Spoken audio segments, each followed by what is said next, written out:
Okay, तो आज की कहानी करते हैं शुरू। तो हम आ चुके थे कहाँ तक? Purification of colloid. तो ये प्योरिफिकेशन ऑफ कोलाइड जो है यहाँ तक हम आ चुके थे। ये तीन तरह का है आपका: डायलिसिस, इलेक्ट्रोडायलिसिस और अल्ट्रा फिल्ट्रेशन। ठीक है।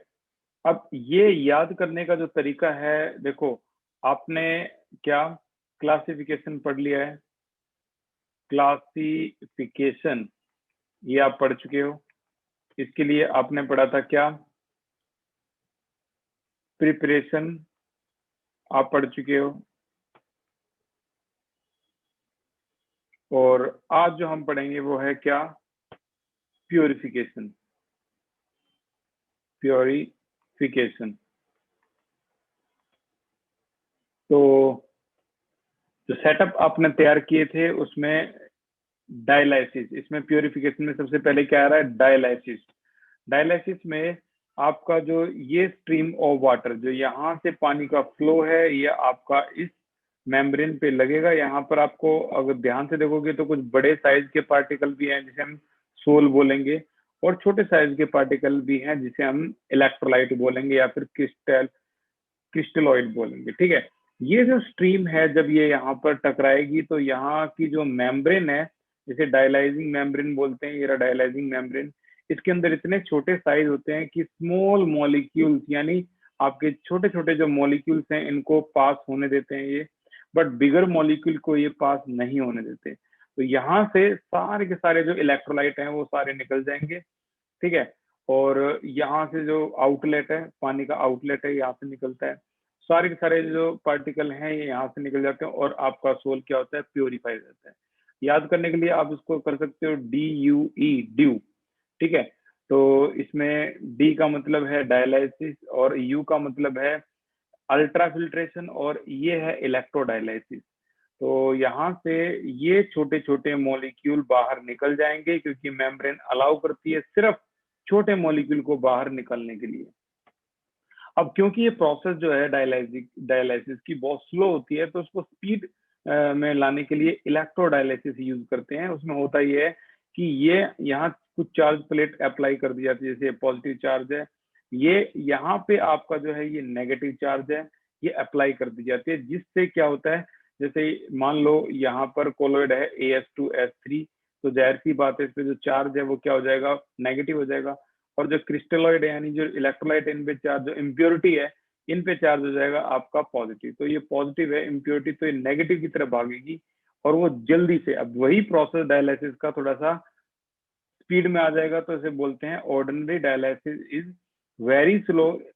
To increase the process of purification, dialysis is carried out by applying electric field. This is called electrodialysis. आमतौर पर डायलिसिस और इलेक्ट्रोडायलिसिस का इस्तेमाल किया जाता है उनके लिए जिनकी किडनी खराब है। ठीक है। तो ये इलेक्ट्रोडायलिसिस था और ये आपका नॉर्मल डायलिसिस था जो आपने ऊपर पढ़ा। ये आपका नॉर्मल डायलिसिस है। The process of removing dissolved substance जैसे impurity from colloidal solution by mean of diffusion through the suitable membrane is known as dialyzing membrane। इसे dialyzing membrane कहेंगे। अगर इसकी जगह आपकी सेमी परमेबल मेम्ब्रेन होती तो यहाँ ऑस्मोसिस कंसेप्ट होता, बट यहाँ पर डायलाइजिंग मेम्ब्रेन की वजह से जो कॉन्सेप्ट है वो अलग है, डिफ्यूजन कॉन्सेप्ट है। Okay. Why finely divided substance are more effective adsorbent? क्योंकि मोर सरफेस एरिया, क्वेश्चन बीच में आ गया। Write the similarity between physisorption chemisorption. देखो, सिमिलैरिटी, डिफरेंस तो बहुत पढ़ लिए होंगे इन दोनों के बीच में, लेकिन सिमिलैरिटी क्या होती है? तो सिमिलैरिटी जो है वो है कि दोनों के दोनों इंक्रीज होता है विद इंक्रीज सरफेस एरिया। फिजिजॉर्प्शन हो या केमिजॉर्प्शन हो, आप सरफेस एरिया बढ़ाओगे तो दोनों प्रोसेस क्या ज्यादा तेजी से होंगी। अगला एक क्वेश्चन है, फिजिजॉर्प्शन इज रिवर्सिबल होता है लेकिन केमिजॉर्प्शन इरिवर्सिबल होता है, या फिर बोलो फिजिजॉर्प्शन मल्टी लेयर होता है और केमिजॉर्प्शन यूनिलेयर होता है। व्हाई? तो आंसर है इसका क्योंकि जो आपका फिजिजॉर्प्शन है इसमें वीक वैन डर वाल फोर्स इस्तेमाल हुआ है। ये आप देख पा रहे होगे यहाँ पर, ये है आपका वीक वैन डर वाल फोर्स इस्तेमाल हुआ है। तो जो लेयर है वो कई सारी बन सकती हैं, लेकिन केमिजॉर्प्शन में यहाँ पर adsorbent make the process reversible, इन्होंने ऊपर रिवर्सिबल का जो है वो कॉन्सेप्ट यूज किया है। वीक वैंडरवाल फोर्स होने की वजह से जो एडजॉर्बेंट और एडजॉर्बेंट है वो आसानी से रिवर्सिबल यानी टूट सकते हैं, दोबारा जुड़ सकते हैं। On the other hand chemisorption में अगर हम देखें तो यहाँ पर स्ट्रॉन्ग केमिकल बॉन्ड होता है, जो एक बार टूट गया तो टूट गया, ठीक है, तो इसलिए ये इरिवर्सिबल है। आगे की कहानी में फिर एंट्री होती है अल्ट्रा फिल्ट्रेशन की। अल्ट्रा फिल्ट्रेशन एक ऐसी टेक्निक है जहां पर ऑर्डिनरी फिल्टर पेपर, ये आपका ऑर्डिनरी फिल्टर पेपर है, उसको अल्ट्रा फिल्टर पेपर बनाया जाता है। ऑर्डिनरी पेपर में आप देखोगे तो यहाँ पर जो साइज है पोर का वो बहुत ज्यादा है। अगर मैं इसको यहाँ ऐसे समझाऊं तो ये आपका ऑर्डिनरी फिल्टर पेपर है और ये आपका सॉल्यूशन है जो आपको सेपरेट करना है। ये वो सोल पार्टिकल है, ठीक है, ये वो सोल पार्टिकल है और ये वो इम्प्योरिटी है। आपको छान के इसको अलग करना है। अब यहाँ पर ऑर्डिनरी फिल्टर पेपर में साइज आप देखोगे तो इतने बड़े बड़े साइज हैं, ठीक है। अब ऑर्डिनरी फिल्टर पेपर जो है इतना बड़ा साइज होने की वजह से क्या आप इसको इजीली छान सकते हो? आंसर है नो, यानी इसका साइज कम करना पड़ेगा। तो इसका साइज कम करने के लिए हम इसको किस सॉल्यूशन में डालते हैं? चैट सेक्शन में जाओ और बताओ। इसका साइज अगर आपको कम करना है तो आपको किस सॉल्यूशन में इसको डालना होगा? साइज को कम करने के लिए किस सॉल्यूशन में डालना होगा? वेरी गुड नूपुर, ये कोलोडियन सॉल्यूशन है, ठीक है ना। ये कोलोडियन सॉल्यूशन में इसको डालते हैं, कोलोडियन सॉल्यूशन में इसको डाला जाता है, जिससे इसका साइज डिक्रीज होकर आपका नॉर्मल साइज जो है वो बन जाएगा, ठीक है। अब जो साइज है इसका ये डिक्रीज होकर ये इस तरीके का साइज बन जाएगा। और अब आपसे अगर मैं पूछूं क्या ये बड़े बड़े पार्टिकल इसमें से पास हो सकते हैं? आंसर है नो, छोटे छोटे पार्टिकल है ये पास हो सकते हैं। अब इसको हम बोलेंगे ये आपका अल्ट्रा फिल्टर पेपर है, फिल्टर पेपर है, अल्ट्रा फिल्टर पेपर है, ठीक है। तो यहाँ वही क्वेश्चन इस्तेमाल किया गया है कि किस तरीके से इसका ऑर्डिनरी फिल्टर पेपर को पहले कोलोडियन में डालते हैं, ये हार्ड हो जाए इसलिए फॉर्मल्डिहाइड में भी डालते हैं, और उसके बाद जो हमें मिलता है वो अल्ट्रा फिल्टर पेपर होता है। तो सबसे पहली डेफिनेशन आती है कि अल्ट्रा फिल्ट्रेशन होता क्या है? It is the process of removing impurity from colloidal solution by passing it through high graded filter paper known as ultra filter paper. जैसे चाय को छानकर चाय पत्ती अलग कर देना, वैसे ही यहाँ पर जो चाय पत्ती है वो आपके कोलोइडल सोल है, ठीक है। अब यहाँ पर एक इंपोर्टेंट बात आती है कि कोलोडियन क्या होता है भाई? It is the 4% nitrocellulose in a mixture of alcohol and ether को कहते हैं हम collodion. what happen when persistent dialysis of collodion solution is carried out? persistent dialysis होती है अगर आप लंबे समय तक डायलिसिस करते हो तो क्या होगा? अगर डायलिसिस को लंबे समय तक किया जाए तो ये आपका जितना भी, मान लो यहाँ तो ये सोल है आपके, ये सोल है, ये छोटे हैं, ये इम्प्योरिटी है। और अगर इसको डायलाइजर में मैं डाल दूं, इस तरीके से बैग होता है डायलाइजर का बैग, ठीक है, इसमें मैं डाल दूं तो वो कह रहा है कि ये जो इम्प्योरिटी है इस पर अपोजिट चार्ज होता है। अगर आपके सोल पर पॉजिटिव चार्ज है तो इम्प्योरिटी पर नेगेटिव चार्ज है, तो कहीं ना कहीं एक दूसरे को स्टेबल कर रहे हैं। अगर मैं सारे के सारे नेगेटिव को यहाँ से निकाल दूं तो ये बाकी बचे हुए नीचे क्या हो जाएंगे? सेटल डाउन हो जाएंगे। इससे बचाने के लिए जब डायलिसिस हम करते हैं तो इम्प्योरिटी या इलेक्ट्रोलाइट को 90% ही बाहर निकाला जाता है, 10% वहीं रहते हैं। अगर आप परसिस्टेंट डायलिसिस यूज करोगे तो ये 100 की 100% इलेक्ट्रोलाइट बाहर निकल जाएंगे और इसीलिए ये सॉल्यूशन अनस्टेबल हो जाएगा, ठीक है। तो यहाँ बताया गया व्हेन डायलिसिस इज परसिस्टेंट और प्रोलॉन्ग द ट्रेस, यानी छोटे से छोटी अमाउंट होती है ट्रेस, इलेक्ट्रोलाइट ऑल्सो रिमूव, सारे इलेक्ट्रोलाइट रिमूव हो जाएंगे और these electrolytes stabilize the colloid and when removed completely make the colloid unstable, thus colloid gets coagulated। इसलिए ऐसा हम नहीं करते। ये एक और क्वेश्चन है, इसमें कहा गया है adsorption of gas on the surface of solid is generally accompanied by decrease in entropy, still it is spontaneous process, why? हालांकि adsorption of gas on the surface of solid, जो एडजॉर्प्शन होता है gas का surface of solid पे। ये जो diagram है ये असल में इसका डायग्राम नहीं है, ये डायग्राम आपका ऊपर वाला डायग्राम इस बच्चे ने बनाया है, ठीक है। तो ये डायग्राम इससे इसका कोई लेना देना नहीं है, तो कंफ्यूज होने की जरूरत नहीं है यहाँ पे। तो क्वेश्चन में कहा है adsorption of gas on the surface of solid, ये जो गैस एडजॉर्ब होती है यहाँ पे लगातार, तो ये तो कह रहा है ये तो ऐसा करने पर तो रैंडमनेस कम हो जाएगी, यानी एंट्रोपी जो है वो डिक्रीज हो जाएगी, लेकिन फिर भी हम एडजॉर्प्शन को स्पॉन्टेनियस क्यों बोलते हैं? तो आंसर ये है कि delta H is equal to, ये देखो अगर एंट्रोपी डिक्रीज होने का मतलब है, नेगेटिव होने का मतलब है, तो ये वैल्यू तो नेगेटिव नेगेटिव मल्टीप्लाई होकर पॉजिटिव हो जाएगी। तो अब आंसर ये डेल्टा जी का नेगेटिव कैसे आएगा? तो आंसर है अगर T delta S is greater than T delta H is greater than T delta S, तो ये आराम से नेगेटिव आएगा, क्योंकि डेल्टा एच जो है वो क्या होती है आपकी नेगेटिव। तो नेगेटिव एनर्जी रिलीज, अगर ये वैल्यू ज्यादा नेगेटिव है तो आंसर समझ लो क्या आएगा, ये -5 है और ये +3 है, तो आंसर क्या आने वाला है -2, जो कि नेगेटिव है तो स्पॉन्टेनियस है।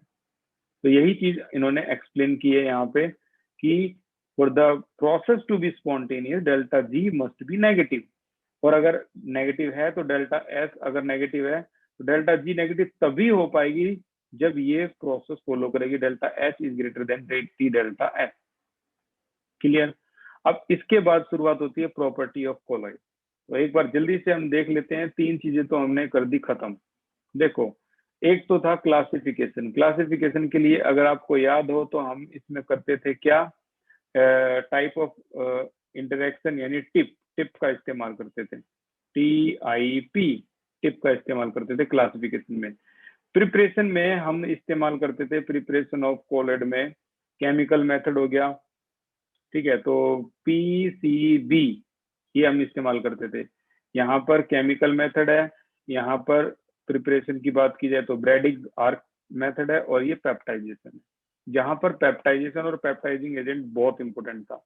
अब बात करें अगर प्योरिफिकेशन की, तो यहाँ प्योरिफिकेशन अभी खत्म हो चुका है, इसके लिए आप याद कर सकते हो ड्यू। यहाँ पर डी का मतलब है डायलिसिस, इलेक्ट्रोडायलिसिस और अल्ट्रा फिल्ट्रेशन, ये 3 है। और आगे अगर हम चलें तो अब हमारी बात आती है यहाँ पर प्रॉपर्टी ऑफ कोलॉइड पे। तो प्रॉपर्टी ऑफ कोलॉइड कितनी होती है? तो एक है कोलिगेटिव प्रॉपर्टी, एक है ब्रोनियन मूवमेंट। तो कोलिगेटिव प्रॉपर्टी होगी, ब्रोनियन मूवमेंट होगी, 2 होगी। और अगर हम आगे की बातें करें तो यहाँ पर एक है टिंडल इफेक्ट। ओके, तो यहाँ पर एक है आपका टिंडल इफेक्ट, ठीक है। और आगे चले तो इलेक्ट्रोफोरेसिस है, और आगे चले तो कोएगुलेशन है, कोएगुलेशन को फ्लोकुलेशन या प्रेसिपिटेशन भी बोलते हैं। और आगे चलोगे तो एंड में जाके आपका चार्ज ऑन कोलोइडल पार्टिकल ये भी है। तो अगर मैं सभी को लिखूं यहाँ पर तो लिस्ट देखो क्या बनेगी। ये तो कोलिगेटिव प्रॉपर्टी है, ये ब्रोनिन मूवमेंट है, ये आपका टिंडल इफेक्ट है, ये आपका इलेक्ट्रोफोरेसिस है, ये आपका कोएगुलेशन या फ्लोकुलेशन है। फ्लोकुलेशन आप बोल सकते हो, प्रेसिपिटेशन बोल सकते हो, कोएगुलेशन बोल सकते हो, मर्जी है। कोएगुलेशन, प्रेसिपिटेशन, ये तीनों का एक कॉम्बिनेशन है। और लास्ट में आपका चार्ज है। तो आप इनका यूज करके कुछ सेटअप बना सकते हो या नहीं बना सकते इनका यूज करके। जो अभी ऑफलाइन क्लास हुई थी उन बच्चों ने तो कुछ सेटअप बनाया है, आप इसका कुछ यूज करके कोई नया सेटअप बना सकते हो। जैसे इनमें से कोई भी एक इस्तेमाल करना है सर्कल में से, तो बी टेक, ठीक है, बी टेक TEC, और एक सी और है और एक सी और है, ठीक है। तो अगर इससे मिलकर कुछ बनता है तो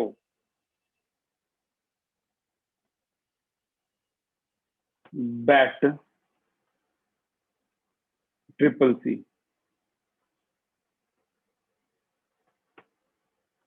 अगर आपके दिमाग में इससे मिलकर, इन सभी से मिलकर कुछ सेटअप बन रहा है अभी भी, तो मुझे बता देना। एफ का भी इस्तेमाल कर सकते हो, एफ टेक भी है, ठीक है। बाकी आपको ये पोर्शन जो है वो याद करना है, ये 6 पोर्शन है। सबसे पहले बी को बोलते हैं ब्रोनियन मूवमेंट, ये ब्रोनियन मूवमेंट। इसमें क्वेश्चन आता है कि what is the cause of Brownian movement, और कुछ नहीं आएगा। What is the role of Brownian movement, तो जल्दी से चैट सेक्शन में जाइए और बताइए what is the cause of Brownian movement, और कुछ नहीं आता। जिगजैग मोशन को ही बोलते हैं Brownian movement. When colloidal particle are viewed, ये इसको देखना, इसे बोलते हैं देखा गया, अंडर द पावरफुल माइक्रोस्कोप या ultra microscope, the colloidal particle appear to be zigzag motion, इसे बोला गया ब्रोनियन मूवमेंट। लेकिन what is the cause of Brownian movement, chat section में बताओ। What is the cause of Brownian movement, जो exam में आ चुका है और नहीं आया इसमें से। अब एक एक करके सभी को डिस्कस करेंगे। यहाँ पर हमारा जो बी है ये खत्म हो चुका है। What is the cause of Brownian movement, Manisha ठीक है। अनबैलेंस बम्बार्डमेंट, नुपुर ठीक है, very good Nupur. Unbalance bombardment, बहुत बढ़िया मनीषा नुपुर, दोनों ने बिल्कुल सही बताया। इसे कहते हैं कॉज का जो रीजन है, मेन जो क्वेश्चन है एग्जाम में देखो यही आते हैं। What is the cause? What is the role of browning? It is due to unbalanced bombardment of particle by the molecule of DM. It is also due to steering effect, या steering effect की वजह से भी ये होता है। बिल्कुल steering effect, ठीक है। ये दो थे और इसमें से कुछ नहीं आता। और आगे चलते हैं, बैट। तो अब की बार अगला है ई। ई का मतलब है इलेक्ट्रोफोरेसिस। इलेक्ट्रोफोरेसिस बहुत इजी कॉन्सेप्ट है। ये एक सेटअप बनाया जाता है और यहाँ इस सेटअप में अगर नहीं दिखाई दे रहा है तो मैं बता दूं, एक दो प्लेट होती हैं, चार्ज इलेक्ट्रोड, एक मान लो नेगेटिव है, एक पॉजिटिव है, ये पॉजिटिव है, एक नेगेटिव है। तो अब ये जो कोलोइड होते हैं, कोलोइडल सोल होते हैं, जैसे AS2S3 लिखा है जो कि नेगेटिवली सोल है, सभी सोल ट्रेवल करना शुरू कर देते हैं किसकी तरफ, अपोजिटली चार्ज इलेक्ट्रोड की तरफ। तो वहां जाके ये डिस्चार्ज हो जाएंगे और इसी मूवमेंट को कहते हैं इलेक्ट्रोफोरेसिस। डेफिनेशन पढ़ते हैं। It is a phenomena of movement of colloidal particle under the applied electric field is called electrophoresis. If sole particle accumulate near the negatively charged electrode, समझ जाओ charge of colloidal particle positive है and vice versa, ठीक है। अब यहाँ पर इलेक्ट्रोऑस्मोसिस है, ये है आपका इलेक्ट्रोऑस्मोसिस। इसमें क्या है, इलेक्ट्रोऑस्मोसिस में है अगर वही जो मूवमेंट है किसकी तरफ थी, ये अपोजिटली किसकी मूवमेंट थी, ये कोलोइडल सोल की मूवमेंट थी। अगर यहाँ जिसे सोल को बोलते हैं डीपी, अगर डीपी की मूवमेंट होती है, डिस्पर्स्ड फेस की मूवमेंट होती है, तो इसे कहते हैं इलेक्ट्रोफोरेसिस। और अगर डीएम की मूवमेंट होती है, डिस्पर्जन मीडियम की मूवमेंट होती है, तो इसे हम बोलते हैं इलेक्ट्रोऑस्मोसिस। If the phenomena of movement of the molecule of DM under the influence of electric field, the colloidal particle are allowed to move, यानी colloidal particle are not allowed to move। DM की movement होगी तो इलेक्ट्रोऑस्मोसिस है और DP की movement होगी तो electrophoresis है, ठीक है। यहाँ पर आप ध्यान से देखोगे तो ये सेमी परमेबल मेम्ब्रेन इस्तेमाल की गई है इस वाले हिस्से में, ठीक है। यहाँ पे मूवमेंट जो है सिर्फ डीएम की ही होगी यहाँ पे और डीपी की नहीं होगी। आगे चलते हैं, टी की तरफ चलते हैं। अब की बार जो टी है वो क्या लिया है, तो टी का मतलब है यहाँ पे टिंडल इफेक्ट। तो टिंडल इफेक्ट में एक तो डेफिनेशन इसकी, पता नहीं क्यों एग्जाम में इतनी ज्यादा डेफिनेशन देते हैं। तो टिंडल इफेक्ट की जो डेफिनेशन है वो है आपकी scattering of light by the colloidal particle as a result of which path of light become visible and the phenomena is known as Tyndall effect। लेकिन ये क्वेश्चन इससे ज्यादा इंपोर्टेंट है, right the two main condition जहां पर Tyndall effect satisfy हो सके। तो एक तो ये कि जब लाइट आ रही है तो जिस डीएम डीपी पे लाइट टकराने वाली है तो डीपी का डायमीटर जो है वो ज्यादा बड़ा नहीं होना चाहिए, इज नॉट, ज्यादा छोटा नहीं होना चाहिए। क्योंकि जो लाइट है, अब जैसे ये लाइट है, ये आपका सोल है, मान लो ये आपका सोल है, सोल पार्टिकल, ठीक है, और ये लाइट यहाँ से आ रही है इतनी बड़ी, तो ये तो यार बड़ा इजीली इसको पास करती हुई निकल जाएगी। लेकिन अगर लाइट का लैम्डा बहुत छोटा है तो ये फिर इससे टकराने के बाद क्या हो जाएगा, स्कैटर हो जाएगा। तो यहाँ स्कैटरिंग होगी, क्यों, लैम्डा जो है वो छोटा है।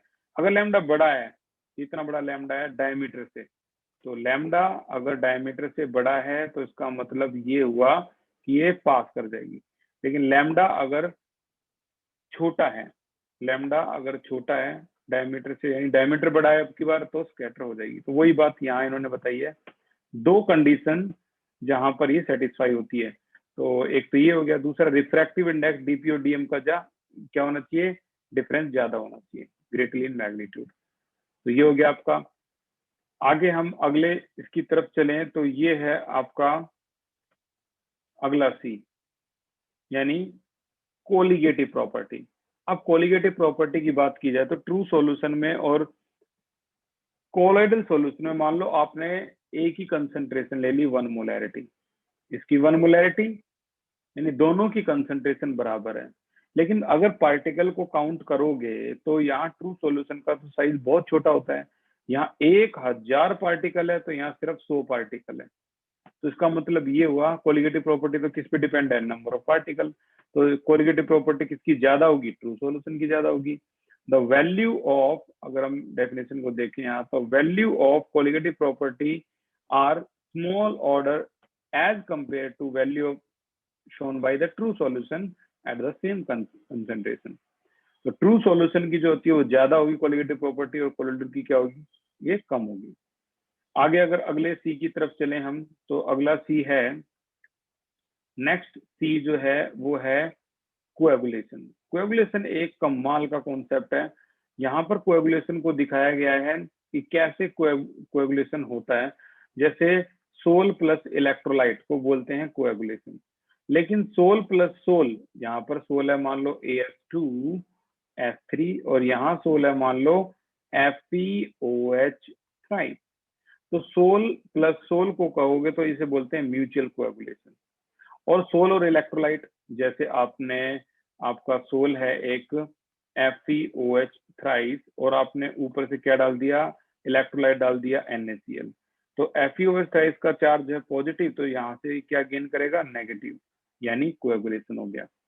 जैसे आर्टिफिशियल रेन भी एक एग्जांपल है कोएगुलेशन का, क्योंकि जो क्लाउड है, क्लाउड एरोसोल है, ठीक है। एरोसोल क्या होता है, आपने देखा था कोलॉइड होता है। अब एरोसोल पे वो ऊपर से क्लाउड पे क्या NaCl स्प्रे करवाते हैं, जिससे आर्टिफिशियल रेन होती है। अच्छा, रिवर डेल्टा क्यों बनाती है भाई, रिवर अपने साथ जो लेके आई है मड पार्टिकल, ये कोलॉइड है, सोल पार्टिकल है। और जैसी वो समुन्द्र से मिलती है तो उसके किनारे पर, समुद्र के अंदर क्या है, नंबर ऑफ सॉल्ट है। तो यहाँ भी क्या हो गया, सॉल्ट प्लस इलेक्ट्रोलाइट यानी कोएगुलेशन। तो जितने भी एग्जाम्पल थे कोएगुलेशन के थे, ठीक है। सोल प्लस सोल, अगर पॉजिटिवली 4 सोल नेगेटिवली 4 सोल के साथ कंबाइन होता है, इसे बोलते हैं म्यूचुअल कोएगुलेशन। तो ये क्या हुआ कोएगुलेशन, द फिनोमेना, जिसपे कई सारे क्वेश्चन भी आने वाले हैं। The phenomena of settling of colloidal particle by the addition of suitable electrolyte is known as coagulation। ठीक है। अब एक छोटा सा क्वेश्चन है म्यूचुअल कोएगुलेशन के बारे में भी डेफिनेशन डिस्कस कर लेते हैं। When two opposite charged soul mix in equimolar proportion, they mutually neutralize each other, and this is called mutual coagulation। ठीक है। अब हार्डी-सूज रूल जो है, हार्डी-सूज रूल किसके बारे में बताता है कि कौन जल्दी सेटल डाउन होगा। Greater the valency of active ion greater will be it's coagulating power.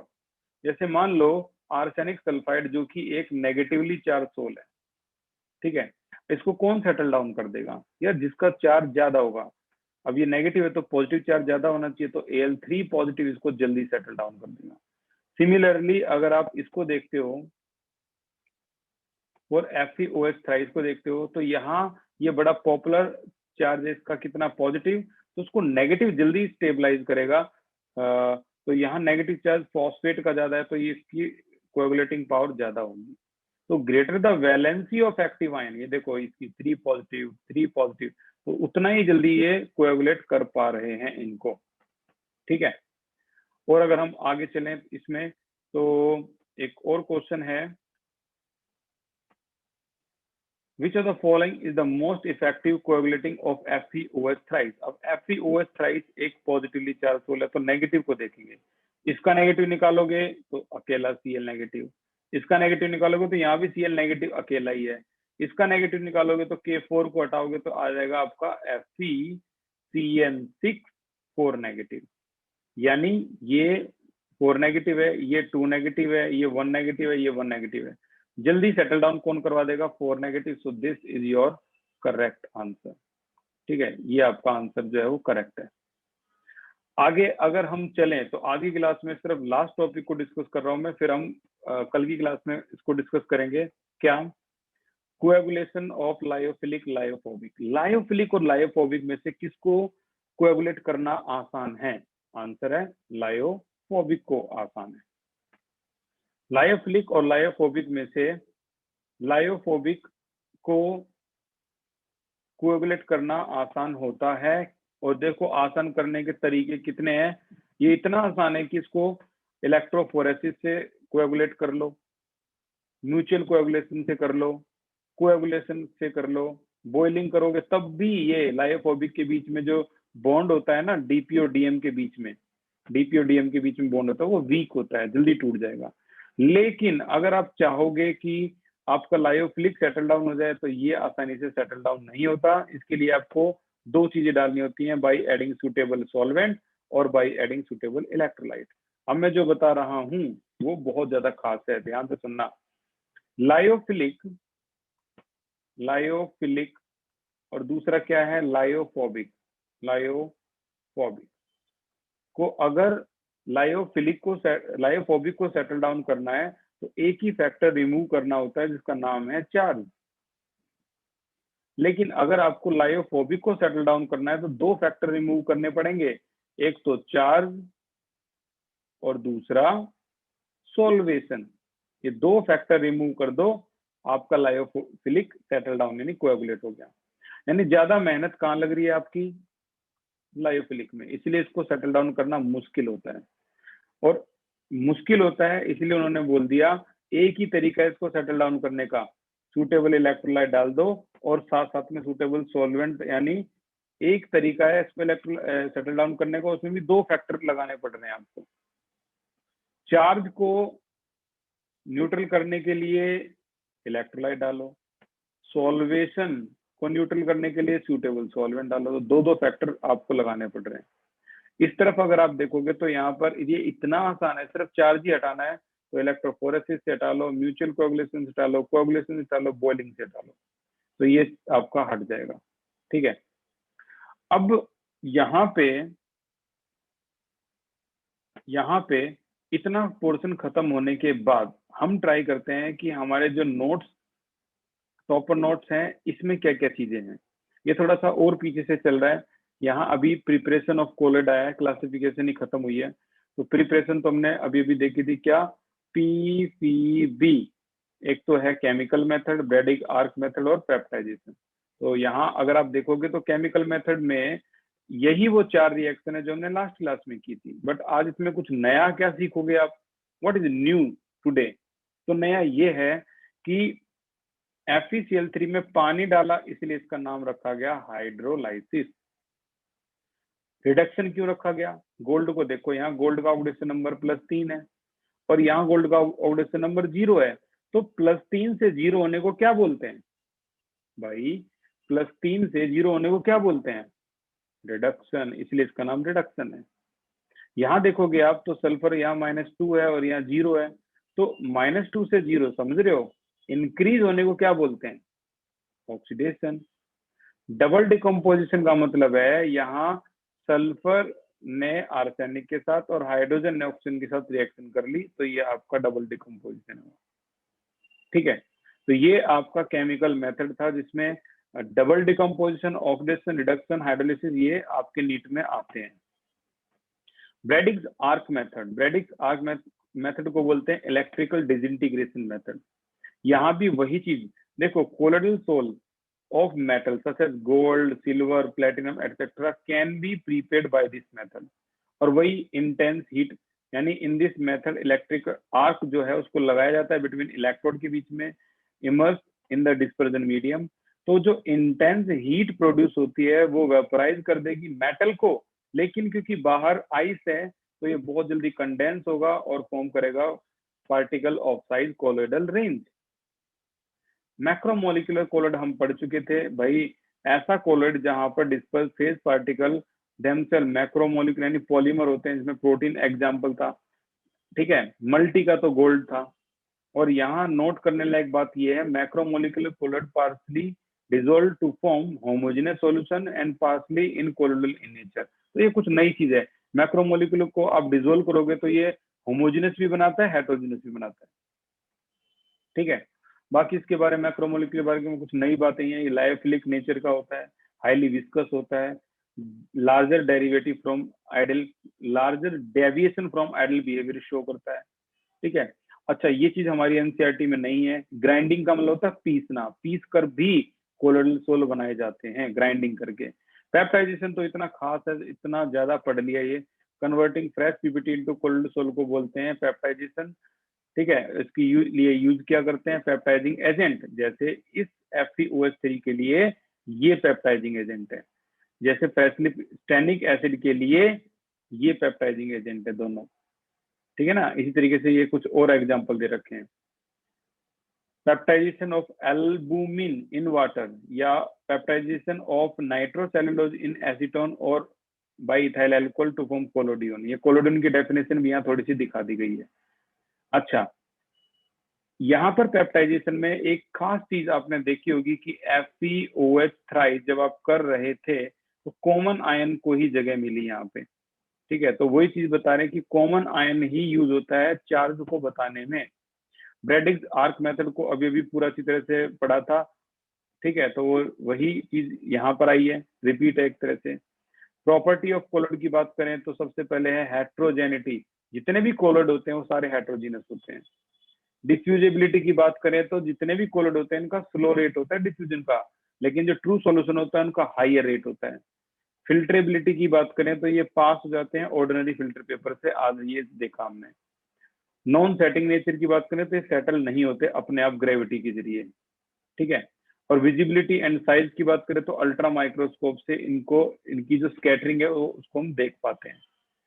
आगे अगर इसके क्वेश्चंस की बात करें तो what is mean by peptization बहुत बार आया है, ठीक है ना। तो फ्रेशली प्रिपेयर्ड पीपीटी से कोलोइडल सॉल्यूशन का बनना, इसे पेप्टाइजेशन कहते हैं by the using of suitable electrolyte peptising agent. कैसे मल्टी मोलिकुलर मैक्रोमोलिकुलर में डिफरेंस क्या है, ये एग्रीगेट होते हैं, ये डिसोल्व होते हैं, ये लायो, देखो मल्टी मोलिकुलर ज्यादातर लायोफोबिक होते हैं और ये लायोफिलिक होते हैं, मैक्रो अभी थोड़ी देर पहले पढ़ा था। Acid is the best example of multi molecular, और ये डेफिनेशन उन्होंने दी है critical myself concentration, craft temperature और एसोसिएटेड कोलोइड की, जिसमें लो कंसंट्रेशन और हाई कंसंट्रेशन के बारे में बताया गया है, ठीक है। आगे अगर हम बात करें लायोफिलिक लायोफोबिक में डिफरेंस क्या होता है, और एग्जाम्पल बताइए। हाइड्रोफिलिक सोल इजिली कोएगुलेट क्यों हो जाते हैं, क्योंकि इसमें सिर्फ और सिर्फ क्या रिमूव करना होता है, चार्ज, इजिली कोएगुलेट। लायोफिलिक नहीं होते क्योंकि इसमें चार्ज भी रिमूव करना होता है और उसके साथ साथ एक और फैक्टर रिमूव करना होता है, जिसे बोलते हैं हम सॉल्वेशन, इसलिए जल्दी नहीं होती सेटल डाउन, ठीक है। बाकी तो वही है, रिपीट है। Name two lyophobic sol, phobic sol के नाम बताओ, तो एग्जांपल में आप AS2S3 भी लिख सकते हो, ठीक है, या फिर ये AlOH थ्राइस भी लिख सकते हो। What happen when this is mix with this, ये भी सोल है ये भी सोल है, तो आंसर क्या आएगा, म्यूचुअल प्रेसिपिटेशन या coagulation. How can you obtain arsenious sulphide, तो इसे कैसे ऑब्टेन कर सकते हो, कल की रिएक्शन। क्या कोई 4 ऑप्शन में से एक ऑप्शन बताएगा। ये जो आपके सामने है ये डबल डिकम्पोजिशन है, ऑक्सीडेशन है, रिडक्शन है, हाइड्रोलिसिस है, क्या है ये जो एग्जांपल है ये डबल डिकम्पोजिशन है, ऑक्सीडेशन है, रिडक्शन है या फिर हाइड्रोलिसिस है, क्या है ये। वेरी गुड खुशी, ये करेक्ट है। नुपुर, आपने कहा है if आर्सेनस sulphide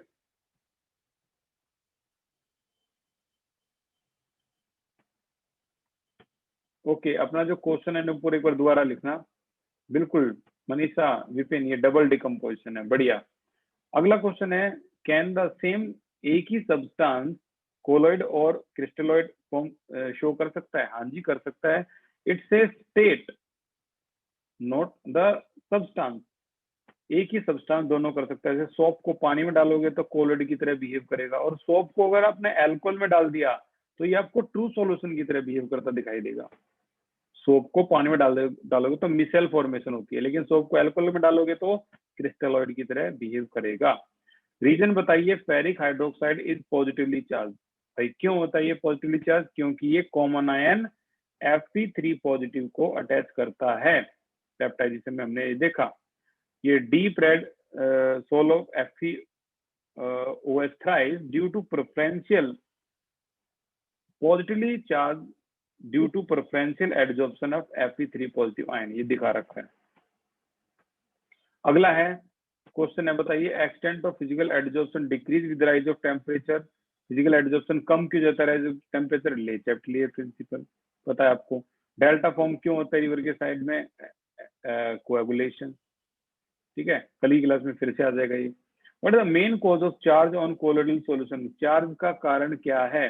the charge on the colloidal particle due to adsorption of common ion, और कुछ नहीं है, एडजॉर्प्शन ऑफ कॉमन आयन की वजह से ही होता है। जैसे FeOH थ्राइस पे हमने पेप्टाइजेशन में पढ़ा, इस पे क्या चार्ज है? पॉजिटिव चार्ज है। ठीक है, तो अभी जो लास्ट क्वेश्चन है वो क्वेश्चन है, term electrophoresis was prefer over cataphoresis। कैटाफोरेसिस पहले जमाने में इस्तेमाल करते थे। The term cataphoresis was used previously, become the most colloidal sol, became most of the colloidal sol बनाने में इसका इस्तेमाल करते थे। Studied at that time have positively charged colloidal sol। मतलब ये कैटाफोरेसिस कैथोड से आया हुआ वर्ड है। उस जमाने में सिर्फ पॉजिटिवली चार्ज सोल हुआ करते थे, लेकिन जब नेगेटिवली भी आने लग गए तो नई प्रोसेस इस्तेमाल करने लगे, इलेक्ट्रोफोरेसिस। इसमें दोनों चार्ज आप यूज कर सकते हो, पॉजिटिव और नेगेटिव, बट कैटाफोरेसिस में कौन से सिर्फ पॉजिटिवली चार्ज इस्तेमाल करते थे। ठीक है, तो जो लास्ट क्वेश्चन आपने किया है उसका आंसर बता रहा हूँ।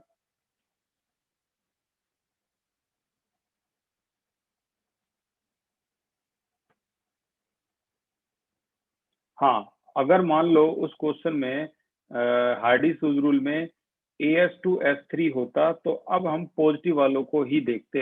अब पॉजिटिव वालों में उसमें कौन कौन थे मैं रफली बता दूं, KCl, FeCl3, K4, FeCN6 और लास्ट में मान लो K2SO4। तो यहाँ पॉजिटिव वाला देखेंगे क्योंकि ये नेगेटिवली चार्ज सोल है, तो यहाँ पर सिंगल पॉजिटिव है, यहाँ 3 पॉजिटिव है, यहाँ सिंगल पॉजिटिव है क्योंकि K4 दे सकते हो, एक K को हम देखेंगे, यहाँ भी K2 है तो सिंगल पॉजिटिव है, तो सबसे ज्यादा ये वाला माना जाएगा इस केस में। क्लियर? तो उम्मीद है आज की क्लास आपको समझ में आई होगी। छोटी सी क्लास थी, आसान सी क्लास थी, और ये भी पोर्शन आपका जो हमारा जो खत्म हो गया। अब हम अगली क्लास में ट्राई करेंगे कुछ और नए क्वेश्चन इसके। Thank you so much for the class, take care.